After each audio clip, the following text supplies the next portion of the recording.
Yesterday at 3 p.m., the United States sealed the Strait of Hormuz.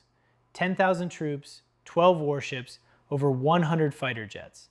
The most powerful naval force assembled in decades. And within hours, a Chinese ship carrying 250,000 barrels of cargo sailed straight through it, unchallenged, untouched. But here's what's even more extraordinary.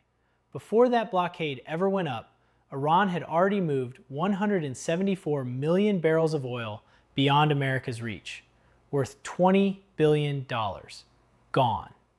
So the question isn't whether this blockade is real. It is. The question is whether it's working. And right now, the answer is complicated. In the last 24 hours, the United States has deployed more than 12 naval vessels, over 10,000 troops, and over 100 fighter jets and surveillance aircraft to enforce a blockade on one of the most critical waterways on the planet. The Strait of Hormuz, a 104-mile-long corridor through which 30% of the world's seaborne oil and 20% of its liquefied natural gas flows every single day, is now a war zone in everything but name. 21 million barrels of petroleum liquid products cross that strait daily. And as of yesterday at 3 p.m., under Donald Trump's direct orders, no vessel connected to Iran is permitted to pass. Trump's warning could not have been more direct. We will treat that ship as a boat that traffics drugs in the Caribbean. But here's what no one is telling you. Before that blockade went up, before the first warship was in position, Iran had already moved. And what happened next, when the first tanker tested the line, did not involve an Iranian flag. It involved a Chinese one. This is a story of a blockade that may be less airtight than Washington wants you to believe. A diplomatic dance happening in parallel, and a wave of global opinion that is turning fast and hard against both the United States and its closest ally, Israel. Stay with us. To understand why China's move matters, you first need to understand what the United States actually built in the Strait of Hormuz, and what it didn't. The deployment is formidable by any measure. Over 12 naval vessels, 10,000 troops, more than 100 fighter jets and surveillance aircraft, all positioned to intercept any vessel with Iranian ties attempting to transit the strait. U.S. Central Command confirmed that in the first 24 hours of the blockade, no ships crossed.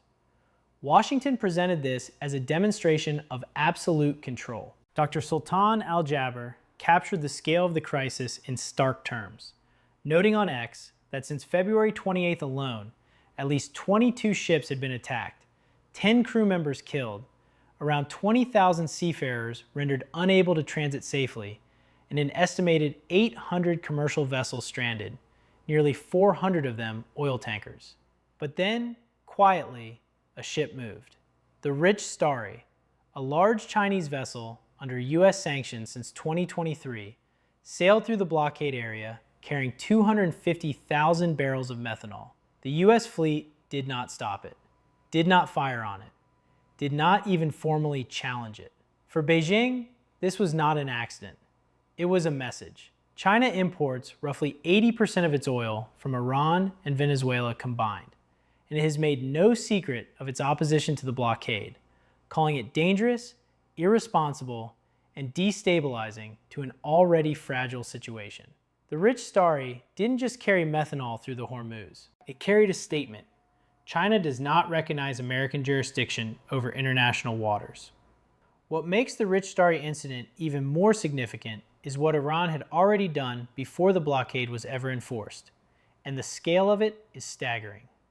According to reporting from Iran Press and corroborated by Eagle intelligence reports, Iran had anticipated this moment. In the weeks prior to the blockade's imposition, Tehran quietly repositioned approximately 174 million barrels of oil beyond the reach of the U.S. Navy, moving tankers out to open sea where American forces have no legal or practical authority to intercept them. These are not ships sitting in port waiting to be seized. They are dispersed, largely untraceable, already at sea. The Baghdad Today news portal reported that dozens of oil-laden tankers had been sent out in advance, making them practically impossible to track. The financial dimension is equally striking. Those 174 million barrels represent an estimated worth of roughly $20 billion, a sovereign reserve of energy wealth parked just beyond Washington's reach. And critically, the exports never stopped.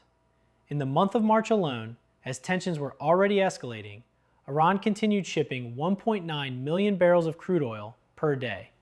That figure was higher than previous months. The blockade, it turns out, was announced into a situation Iran had already prepared for. This is where things connect. Iran wasn't improvising under pressure. It was executing a strategy, one that had quietly mapped out alternative corridors long before the first American warship took position.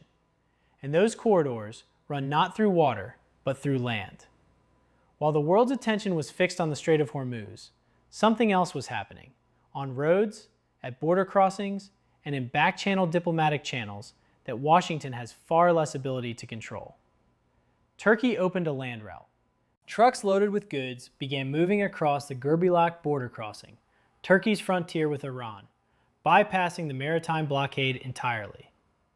Pakistan, simultaneously, opened its own corridor, routing supplies through Afghanistan by truck into Iranian territory. And then there is Russia. The Caspian Sea, which connects Russia directly to Iran's northern coast, remains entirely outside American naval jurisdiction. The U.S. has no mechanism to impose a blockade there. Goods move freely. Iran's ambassador to India added another dimension, publicly stating that Indian vessels would not be impeded, describing India as a friend. In effect, Iran has constructed a parallel trade architecture, one that renders the Hormuz blockade a partial measure at best. At the same time, a diplomatic signal emerged from an unexpected direction. President Trump announced on April 13th that he had received a call that morning from what he described as the right people, the appropriate people in Iran, stating they wanted to work out a deal and wanted it finalized as soon as possible. But the gaps remain vast. Washington is demanding Iran suspend nuclear enrichment for approximately 20 years. Tehran has reportedly offered closer to 5. And Iran is said to be seeking roughly $270 billion in compensation from both Israel and the United States. A figure that alone signals how far apart these two sides truly are.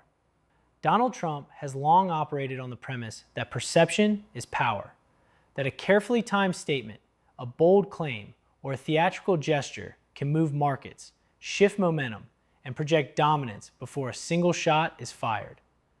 But there are signs that formula is beginning to wear thin. Since the Iran conflict escalated, Trump has issued a series of strategic communications designed to influence energy markets and reassure American investors. He has claimed the United States does not need the Strait of Hormuz, that it has more oil and gas than Saudi Arabia and Russia combined, and that domestic production will double within a year. These are statements calibrated for financial audiences as much as geopolitical ones. And yet, as reporting from the National Herald notes, Trump's go-to market influence moves are increasingly falling flat. The blockade has introduced a sustained uncertainty that short-term declarations cannot easily dissolve. There is a deeper credibility problem emerging. Trump's self-portrayal in recent weeks, including episodes that drew widespread ridicule, has undermined the image of strategic seriousness his administration has attempted to project. Iran, by contrast, has maintained a measured, almost deliberate public posture. Supreme Leader Ali Khamenei, whose ideological positioning is rarely subtle, made a striking gesture during this Easter season, drawing attention to his book, Christ in the Night of Glory, a documentation of his visits to families of Iran's Christian martyrs, a text available internationally, including on Amazon. The contrast in optics was not lost on observers. While Trump sparred with religious institutions, Tehran was projecting a message of cross-faith dignity. In geopolitics, symbolism is never accidental. Perhaps the most consequential development unfolding beneath the surface of this conflict is not military. It is political. And it is happening inside the countries that have historically stood closest to Washington. In the British House of Commons, Ed Davey, leader of the Liberal Democrats, a party with 72 seats in the House of Commons and 76 in the House of Lords, delivered remarks about an American president that had no precedent in modern parliamentary history. His words are worth hearing in full. Mr. Speaker, a whole civilization will die tonight. Words I never thought I would hear from an American president. And though Donald Trump thankfully didn't follow through this time, these words are a stark reminder of how reckless, immoral, and completely outside the bounds of international law this president is. Regrettably, he is not a friend of the United Kingdom. He is no leader of the free world. He is a dangerous and corrupt gangster, and that is how we must treat him. Davey then turned directly to Prime Minister Keir Starmer, urging him to advise the king to cancel his planned state visit to Washington, warning that the monarch should not be placed in a position of standing beside Trump on the world stage. This was not a fringe voice. This was a senior opposition leader in Parliament using language about a sitting American president that would have been unthinkable even 2 years ago. And the public sentiment his words reflect is being confirmed by data. A Leger poll published in April 2026 found that only 22% of Canadians now hold a favorable view of Israel, down from 33% in 2023, meaning 78% of Canadians have effectively turned against Israel's conduct. Across the border, a separate poll tracked U.S. voter support for Israel, falling from 47% in 2023 to 32% today, a double-digit collapse within the span of this conflict. What is unfolding is not simply a crisis between the United States and Iran. It is a moment in which the architecture of global alignment, built over decades, is being stress-tested in real time, and in some places, visibly cracking. Spain's Prime Minister made a statement that would have seemed extraordinary in any previous era, telling China directly that the moment had arrived for Beijing to step forward and play a larger role in international affairs. This was not a diplomatic pleasantry. It was an invitation from a NATO member state for China to fill a vacuum that American leadership is increasingly failing to occupy. The Spain-China signal is emblematic of a broader European restlessness. Continent-wide, governments are quietly recalculating their dependencies, their alliances, and their exposure to a Washington that feels increasingly unpredictable. China, for its part, is not merely watching.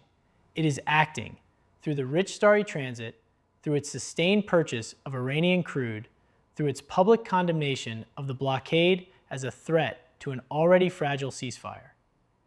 Beijing has positioned itself as a responsible stakeholder in a crisis it did not start, knowing that every barrel of oil it buys from Tehran and every diplomatic statement it issues deepens its leverage across the developing world.